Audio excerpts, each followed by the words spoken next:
चलिए आज का क्वेश्चन देखते हैं और देखते हैं कि इसमें क्या हम स्मार्टेस्ट अप्रोच यूज कर सकते हैं और क्वेश्चन को जल्दी से जल्दी सॉल्व कर सकते हैं।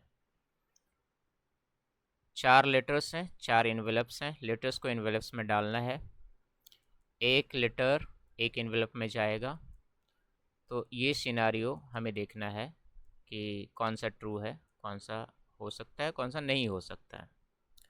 अब देखो, चार लेटर हैं, चार इन्वेलप हैं। मान लो कि आपके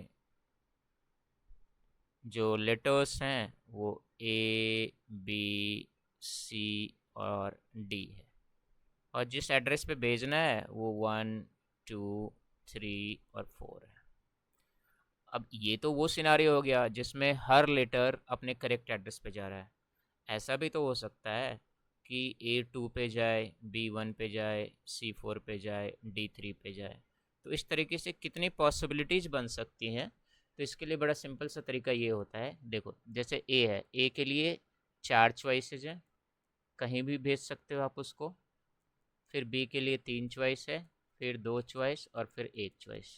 24 वेज में ये भेजा जा सकता है।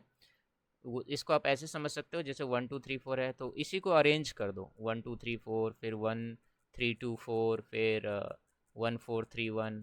तो अरेंजमेंट आपने सीखा होगा, तो 24 अरेंजमेंट्स बनेंगी, चार डिफरेंट एलिमेंट, जिसको 4 फैक्टोरियल भी बोलते हैं।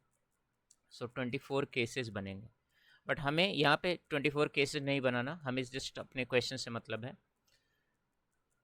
पहला बोलता है it is possible that exactly one letter goes into incorrect envelope. अब जरा सोच के देखो, क्या ये पॉसिबल है कि सिर्फ एक लेटर इनकरेक्ट इन्वेलप में जाए। अब इसमें क्या है कि इन क्वेश्चंस में आप पूरा सोचा करो, ये सिर्फ आधा है। अगर एक लेटर इनकरेक्ट में जा रहा है तो बाकी तीन लेटर करेक्ट में जाना चाहिए। अब जरा सोच के देखो, अगर तीन लेटर करेक्ट पे गया तो चौथे के लिए तो एक ही चॉइस बचेगा ना। तो अगर तीन करेक्ट पे जा रहा है तो फोर्थ भी करेक्ट पे जाएगा, ऐसा पॉसिबल ही नहीं है कि फोर्थ इनकरेक्ट पे चला जाए। सो ये स्टेटमेंट बाय डिफ़ॉल्ट गलत है, ये हो ही नहीं सकता।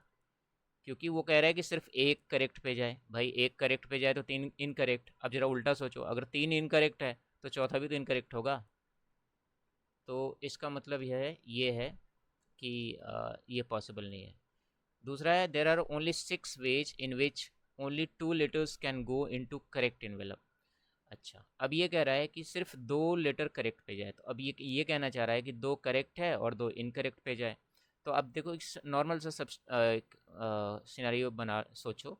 A B C D है, मान लो A1 पे चला गया, सही पे गया है, B2 पे चला गया। अब C सही पे नहीं जाना है, तो C के लिए ये चॉइस बचेगी और D के लिए ये चॉइस, ताकि वो इनकरेक्ट हो जाए। तो अगर दो करेक्ट है तो बाकी दो इनकरेक्ट है। तो ये क्या है कि मतलब बेसिकली दो करेक्ट अगर जाएगा तो बाकी दो इनकरेक्ट एक ही वेज में जा सकता है। सो क्वेश्चन क्या हो गया कि अब हमें वो केसेस ढूंढने हैं जहाँ पे दो लेटर करेक्ट पे जाए। तो दो लेटर करेक्ट के लिए देखो, ए कहाँ कहाँ जा सकता है, A B। मान लेते हैं दो दो का ग्रुप बना लेते हैं, तो या तो आपने कॉम्बिनेशन सीखा हुआ है तो 4C2 कर लो, या आप ऐसे सोचो कि AB AC AD। ठीक है, AB को हमने माना कि करेक्ट पे गया, तो CD जो है वो इनकरेक्ट पे जाएगा, वो एक केस होगा। इस तरह AC करेक्ट पे जाएगा तो बाकी जो दो बचे वो इनकरेक्ट पे जाएगा। तो A के लिए तीन हो गया, B के लिए BC BD एंड CD। इससे आगे हो ही नहीं सकता। 1 2 3 4 5 6, इसका मतलब 6 सिनारियो जैसे होंगे जिसमें सिर्फ दो लेटर करेक्ट पे जाएगा, बाकी दो इनकरेक्ट पे जाएगा। तो इसका मतलब सेकंड सही है। सो which of the following are correct? तो 2 only is right answer.